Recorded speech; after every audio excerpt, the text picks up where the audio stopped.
हमारी हमेशा ये कोशिश रहती है जब सेहत से जुड़ी कोई भी नई टेक्नोलॉजी या चीज़ मार्केट में आए तो उसके बारे में हम आपको सेहत पर ज़रूर बताएं। पर अब जो मैं आपको बताने वाली हूँ ये जानकर तो मुझे भी बहुत हैरानी हुई। देखिए, अलग अलग लेज़र से और टेक्नोलॉजी से आप हमेशा के लिए चश्मा हटवा सकते हैं, ये तो आप जानते ही हैं और इसके बारे में हम पहले भी सेहत पर कई बार बात कर चुके हैं। पर अब ये पता चला है कि एक ऐसी टेक्नोलॉजी मार्केट में आई है जिसकी मदद से कुछ सेकंड्स में आपकी आंखों का पावर ठीक हो जाएगा। यानी चश्मा तो हटेगा ही, लेकिन सर्जरी से पहले ही पता चल जाएगा कि सर्जरी के बाद कैसे दिखने वाला है। इस टेक्नोलॉजी के बारे में और जानने के लिए हम पहुंच गए हैं centre for site group of I hospitals, Safdarjung, नई दिल्ली में। यहाँ हम बात करने वाले हैं पद्मश्री प्रोफेसर डॉक्टर महिपाल सचदेव से। उनसे हम इस टेक्नोलॉजी के बारे में जानेंगे, ये पता करेंगे कि इस टेक्नोलॉजी में ऐसा क्या खास है जो पुरानी किसी टेक्नोलॉजी में नहीं है, लोगों को इसका क्या फायदा होने वाला है। तो अगर आपकी आंखें कमजोर हैं, आपको चश्मा लगा है, ये एपिसोड ध्यान से देखिएगा। तो चलिए अंदर चलते हैं और डॉक्टर से बात करते हैं।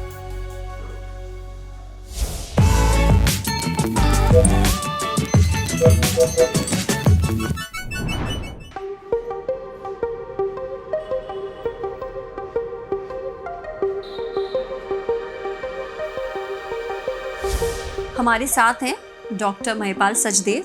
सर जी, पहला सवाल तो मेरा आपसे ये है, मुझे बहुत ही नई जानकारी पता चली है कि टेक्नोलॉजी ने इतनी तरक्की कर ली है कि अब कुछ ही सेकंड में आंखों का पावर तक ठीक हो सकता है। क्या ये बात सच है? बिल्कुल सच है। 10 सेकंड में पावर ठीक हो सकता है। और जहाँ तक मेरी जानकारी है, ऐसा शायद कुछ नई टेक्नोलॉजीज़ की मदद से हो पा रहा है, कस्टमाइज, फोरसाइट, स्मार्ट सर्फेस। अगर आप इनके बारे में हमें थोड़ा बताइए कि एक एक करके ये कैसे की जाती हैं। ये सर्जरीज हैं, राइट? सबसे पहले ये फोरसाइट और कस्टम आई वगैरह की बात करने से पहले ये जल्दी या मतलब जो टाइम ड्यूरेशन है वो कम कैसे हुई है। तो लेज़र जो नया आया है इसकी स्पीड 1050 हर्ट्ज है, मतलब कि वो इट इज़ फायरिंग एट, आज की तारीख में जो लेज़र्स होते हैं वो 200 और 500 के थे, ये 500 की जगह 1050 का हो गया।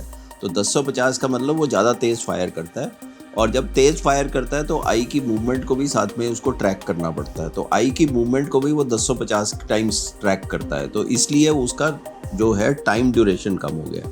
अब जो नई टेक्नोलॉजीज हैं that is not essentially to reduce the time, but that is to give better quality of vision. कि लेज़र सर्जरी आप कर रहे हैं चश्मा उतारने के लिए, तो उसको हम बेटर क्वालिटी ऑफ विजन कैसे कर सकते हैं। तो इसमें 3-4 नई चीज़ें आई हैं, एक्चुअली 4 नई चीज़ें आई हैं। सबसे पहले जो चीज़ जिसको मैं एम्फसाइज करना चाहूँगा उसको हम कहते हैं कस्टमाइज़। कस्टमाइज़ का मतलब ये है कि किसी चीज़ को कस्टमाइज़ करना।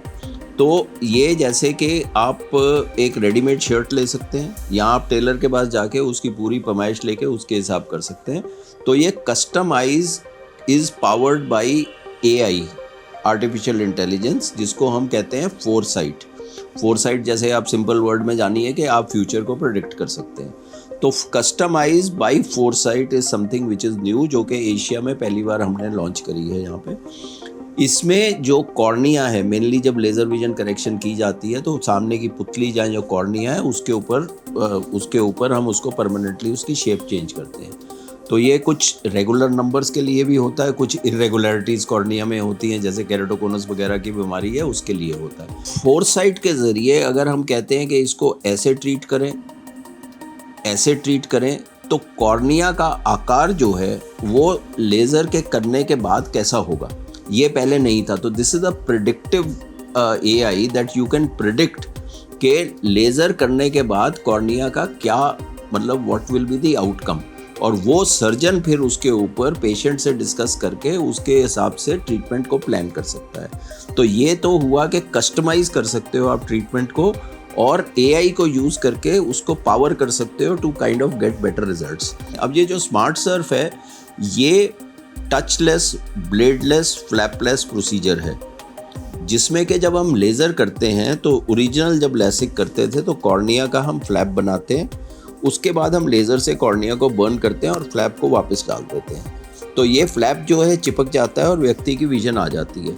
मगर कुछ ऐसे केसेस में जिसके अंदर के आप का कॉर्निया जो पुतली है उसकी पैमाइश ऐसी है कि वो थिन है या उसमें इरेगुलरिटी ज़्यादा है, तो उसके केस में हम लेज़र से ही कॉर्निया के सबसे ऊपर की सतह जिसको हम एपिथेलियम कहते हैं। एपिथेलियम चमड़ी का भी होता है, आपके हर मतलब लाइनिंग को होता है, एपिथेलियम होता है। तो कॉर्निया का जो एपिथेलियम है उसको हम बर्न करते हैं लेज़र से, सिंगल स्टेप में। So this is called as smart surf. Surf मतलब सरफेस पे, स्मार्ट सरफेस एक्चुअली पूरा नाम है। तो in a smart way with the laser only, without making a flap, without any blade, without anything, we are doing a smart surf procedure, जिससे कि हम cornea का आकार बदल रहे हैं और व्यक्ति का चश्मा उतार रहे हैं। तो डॉक्टर महिपाल कितना समय लगता है अगर कोई ये सर्जरी करवाता है तो? एक नंबर उतारने के लिए कुल 1.3 सेकंड्स लगते हैं। तो यदि आप व्यक्ति का 7 या 8 नंबर जो कि हम लिमिट होती है, उसके बाद फिर ICL या दूसरी टेक्निक्स पे आ जाते हैं, तो उसके लिए आप 10 सेकंड समझिए कि 10 सेकंड के अंदर लेज़र अपना काम ख़त्म कर देगा। मगर जो टोटल प्रोसीजर है, when a patient comes lies down, उसका अगर हमने फ्लैप बनाना है या कुछ करना है, तो वो दोनों आंख का लगभग 10 से 12 मिनट लगते हैं। प्लस के नंबर में थोड़ा सा इससे ज़्यादा लेज़र का टाइम होता है, क्योंकि उसमें पेरीफ्री में काटना पड़ता है। अच्छा, पर डॉक्टर साहब ये चश्मा हटाने की जो टेक्नोलॉजीज़ हैं ये बहुत समय से मार्केट में रही हैं जी। लेसिक है और भी अलग अलग ICL, बहुत कॉन्टूरा, बहुत अलग अलग तरह की ये टेक्नोलॉजीज़ हैं और लोग अब तक इन टेक्नोलॉजी से चश्मा हटवा भी रहे थे। तो पर उन टेक्नोलॉजीज़ में और ये जो नई टेक्नोलॉजीज़ आई हैं, आपकी स्मार्ट सर्फेस है, कस्टमाइज है, फॉरसाइट है, उनमें और इनमें फ़र्क क्या है? ये अलग कैसे? फ़र्क प्रिसीजन एक्यूरेसी का है। आप लेज़र कर रहे हैं तो आई जो है वो थोड़ी थोड़ी मूव करती है, there are micro movements there. तो अगर मेरे को लेज़र को इस जगह पे हिट करना है और आई थोड़ा मूव कर रही है, तो उस पर्टिकुलर केस के अंदर वो उतनी सटीकता से नहीं हिट करेगा। तो जितना कम समय लगे उतनी ये जो एब्रेजन्स हैं या जो मूवमेंट हैं वो उतनी कम देर के लिए रहेंगी। दूसरी बात, अगर लेज़र आपका फास्ट हुआ तो उससे टाइम घटा, मगर लेज़र को फास्ट करने के लिए उसके साथ उसकी ट्रैकिंग है। So these are called as eye trackers. So these are high technology high trackers which have gone to the maximum speed of 1050 hertz, which were not there before. Similarly, the speed of the laser has increased so that the time has come down. So therefore, the quality of vision is likely to be more. Also, अगर cornea ज़्यादा देर खुला रहे तो वातावरण से उसके अंदर dryness हो सकती है, उससे रिजल्ट्स की आउटकम में चेंज आ सकता है। तो that is one thing, that the laser has become more precise, more accurate, faster and with a better eye tracker. So उससे क्वालिटी ऑफ विजन में इंप्रूवमेंट होती है। डॉक्टर साहब, अगला सवाल ये है कि कौन लोग ये सर्जरीज करवा सकते हैं, चाहे स्मार्ट सर्फेस हो या कस्टमाइज या फोरसाइट? कौन लोग आइडियल कैंडिडेट हैं इस तरह की सर्जरीज के? लड़कियों के अंदर 19-20 साल तक उनका नंबर जो है वो स्टेबल हो जाता है। लड़कों में 21 साल के लिए। तो कैंडिडेट की सूटेबिलिटी ये है कि उनका नंबर स्टेबल हो और उनकी उम्र 19, 20, 21 साल से बड़ी हो। और उसके बाद हम कुछ टेस्ट करते हैं जो कि हम कॉर्निया के कर्वेचर, थिकनेस वगैरह वो देखते हैं, और पर्दे की कोई और बीमारी तो नहीं है, अगर है तो पर्दे की बीमारी को पहले ट्रीट करते हैं। तो वो ये कैंडिडेट्स हैं जो कि इसके लिए सूटेबल है। इसमें चाहे माइनस का नंबर हो, चाहे प्लस का नंबर हो, या सिलिंड्रिकल पावर हो, ये तीनों पावर्स को हम करेक्ट कर सकते हैं। जो केराटोकोनस के पेशेंट्स हैं उसके अंदर ये टेक्निक यूज़ करी जा सकती है, मगर उसके साथ एक सेकंड प्रोसीजर जिसको कॉर्नियल क्रॉस लिंकिंग कहते हैं वो साथ करना पड़ता है। और जिन लोगों को सफ़ेद मोतियाबिंद है या काला मोतियाबिंद है, क्या वो ये सर्जरी करवा सकते हैं? देखिए, काला मोतियाबिंद नॉर्मली यंग एज में नहीं होता, मगर अगर किसी को है तो उसका कंट्रोल होना ज़रूरी है, उसका कर सकते हैं। सफ़ेद मोतिये का जो अगर नंबर उतारना हो तो सफ़ेद मोतिये का जब हम ऑपरेशन करते हैं तो उसमें जो कृत्रिम लेंस है, आर्टिफिशियल लेंस है, वो हम पावर सटीक डाल के नंबर उतार सकते हैं। मगर सपोजिंग आपके पास कैटरैक्ट सर्जरी के बाद चश्मे का नंबर बच गया है जो आप नहीं चाहते, तो उसके अंदर ये टेक्निक यूज़ हो सकती है। और डॉक्टर महिपाल, कौन लोग इस सर्जरी के लिए नहीं बने हैं, जिन पे ये सर्जरी नहीं हो सकती? देखिए, सर्जरी के लिए मैंने जैसे पहले बोला कि देयर आर सर्टन एक्सेप्शंस के, जिसको जैसे कि अगर कॉर्निया बहुत ही थिन है, किसी का कॉर्निया का इरेगुलरिटी है, पर्दे के अंदर बहुत सेंट्रल डीजनरेशन वगैरह है, वैसे केसेस में नहीं है, आंख में इन्फ्लेमेटरी आई डिजीज़ है, इन्फ्लेमेशन है, ड्राई आई है, तो नॉर्मली ऐसे केसेस को हम अवॉइड करते हैं। डॉक्टर साहब, हमने इतना ज़्यादा सुन लिया है इस टेक्नोलॉजी के बारे में, क्या हम ये टेक्नोलॉजी देख सकते हैं और अपने ऑडियंस को दिखा सकते हैं? श्योर, ज़रूर दिखाएंगे। हम आपको दोनों चीज़ें दिखाएंगे। पहली चीज़ आपको दिखाएंगे कि कैसे हम डेटा को लेते हैं, और दूसरा वो डेटा को किस मशीन में हम ट्रांसफ़र करते हैं। ठीक है, चलिए चलते हैं। आइए हम आपको टेस्ट दिखाते हैं जो टेस्ट किए जाते हैं। ये पेशेंट को हम कंफर्टेबल कर देते हैं, इधर चिन को रेस्ट करते हैं और वहाँ पे आई का चित्र आता है, ठीक है। इसके बाद ये कॉर्निया को व्यक्ति को ब्लिंक करने के लिए बोलते हैं और फोकस किया जाता है। फोकस करने के बाद हम क्लिक करते हैं और ये इमेज आ गई। ये कॉर्निया में लाइट ने मूव किया और 3 डायमेंशनल इमेज आ गई। सीधा देखो बेटे, सीधा देखो, ये कॉर्निया की इमेज आ रही है। तो ये देखिए जैसे ये कॉर्निया के ऊपर मूव किया और इतनी जल्दी शीघ्रता से ये मूव किया, मगर इसमें हज़ारों पॉइंट जो हैं वो हज़ारों पॉइंट का इन्होंने कर्वेचर को मैप किया। अब आप देखिए इसका कर्वेचर जो है, ये कॉर्निया का, जैसे ये कॉर्निया का कर्वेचर आ गया। तो ये कॉर्निया का जब कर्वेचर आया, इसमें कॉर्निया का ये कर्व क्या है, 44 डायोप्टर्स है, मगर इनका कॉर्निया का थिकनेस कम है। ये कॉर्निया का थिकनेस आ रहा है जैसे 484, 486, 497, ये नॉर्मली 530, 540 होता है, तो कॉर्निया की थिकनेस कम है।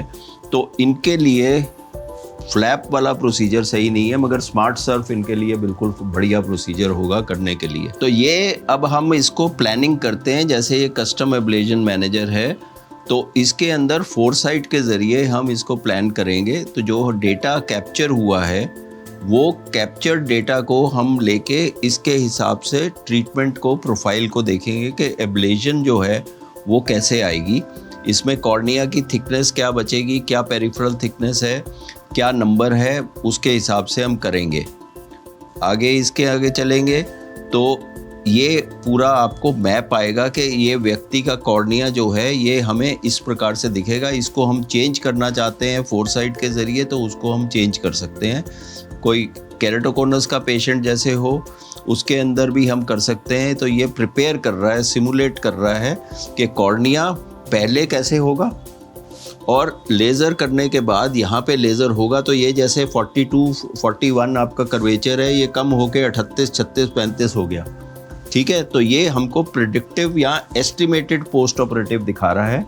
तो इसको हम फोरसाइट कहते हैं कि ये कैसा था, कैसा होगा, ये मेरे को पसंद है नहीं है, पेशेंट से डिस्कस करके हम इसको ऑल्टर कर सकते हैं कि हम किस प्रकार का इसका एब्लेशन करते हैं। तो ये डेटा जो है इसको लेके हम अब मशीन पे चलते हैं कि मशीन कैसी है, दिखती है और उसको कैसे हम वर्क करते हैं। आइए अब हम आपको एक डेमोन्स्ट्रेशन देते हैं टेक्निक का कि कैसे किया जाता है। पेशेंट को हम लाते हैं, इधर लेटने के लिए बोलते हैं,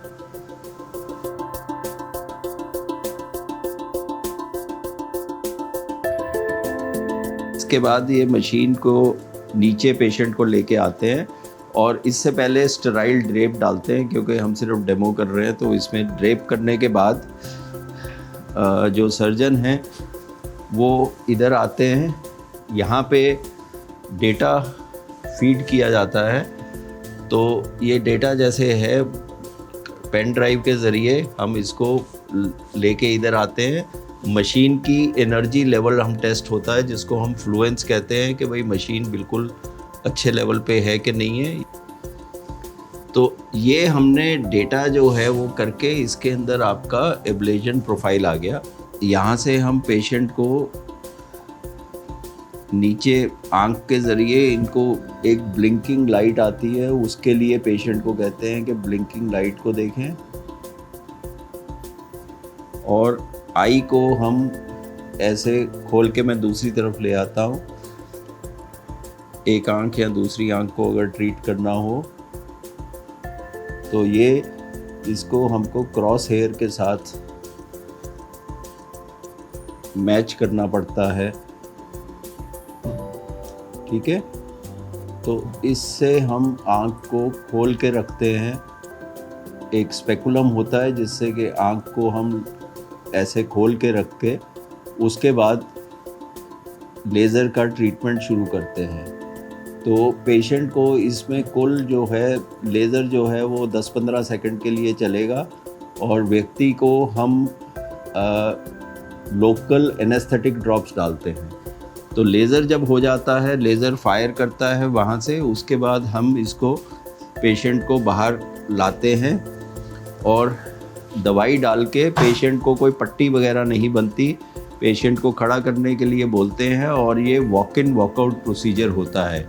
इसमें कोई पट्टी नहीं बनती है और पेशेंट को आई ड्रॉप्स डाल के खुली आंख के साथ पेशेंट बाहर जाता है। उसको शुरू से दिखता है और ये जो थोड़ा कुछ घंटों के लिए वाटरिंग होती है वो सेटल हो जाती है और दवाइयाँ वगैरह, उसके बाद पेशेंट को दवाइयाँ समझा के उसको पेशेंट को घर भेज दिया जाता है और नेक्स्ट डे पेशेंट फिर आके हमें दिखाता है। तो टिपिकली ये जो प्रोसीजर है between patient coming and going out is may be about 1 to 2 hours, but procedure time जो है वो 10-1 मिनट है। लेज़र का जो टाइम है वो 10 सेकंड से कम होता है। डॉक्टर साहब, हमने टेक्नोलॉजी अच्छे से समझ ली, बहुत ही नई और बहुत ही बढ़िया टेक्नोलॉजी, हम श्योर लोगों के बहुत काम आने वाली है। पर एक सवाल ये कि देखिए, हर सर्जरी के अपने अपने रिस्क होते हैं, चाहे कोई भी सर्जरी हो। क्या इस सर्जरी के भी अपने कुछ रिस्क हैं? There is a perfection, there is a technology, apart from there is a surgical skill जो इन्वॉल्व है। तो अगर इसको सही ढंग से किया जाए तो इन सर्जरी की कॉम्प्लिकेशंस बहुत कम होती हैं। कॉम्प्लिकेशंस आपकी फ्लैप बनाने में हो सकती है, वो स्मार्ट सर्फ में फ्लैप नहीं बनाना होता तो कॉम्प्लिकेशन उसमें नहीं होती है।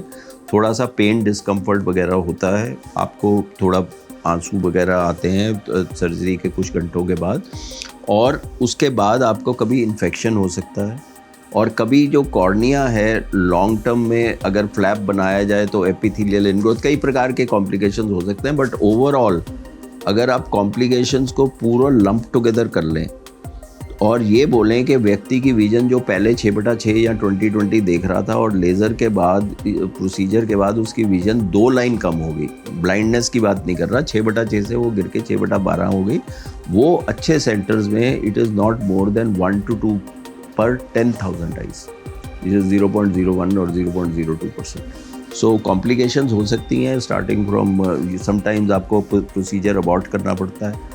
एक कॉम्प्लिकेशन ड्राई आई की होती है, नाइट विजन में थोड़ा हेलोज वगैरह के है, वो आप फोरसाइट वगैरह में आपको कम होते हैं।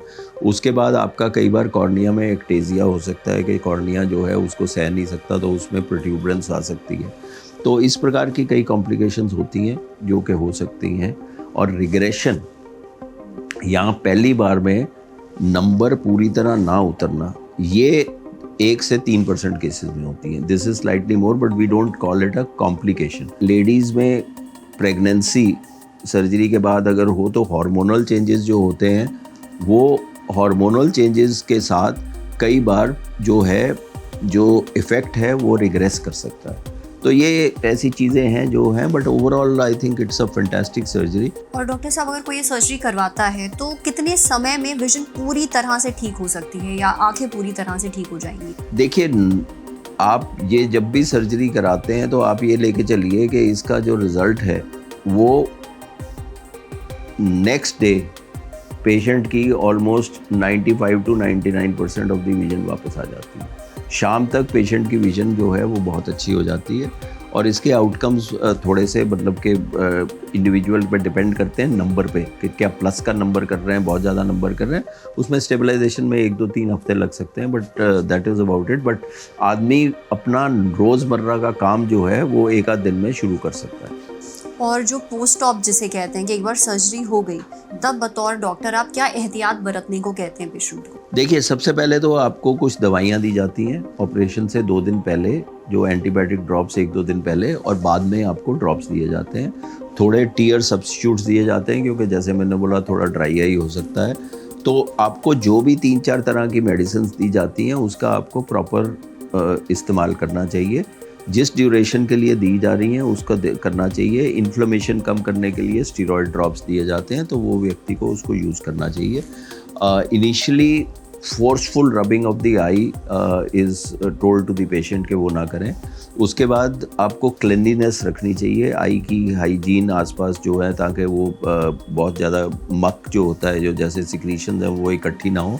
स्विमिंग हम मना करते हैं व्यक्ति को 2-3 हफ्ते के लिए। और tap water, you know there has been lot of noise about the water that is coming, तो वो इन्फेक्टेड वगैरह हो तो वी से कि भाई आप मतलब अनक्लीन वाटर से आंख वगैरह को मत धोइए।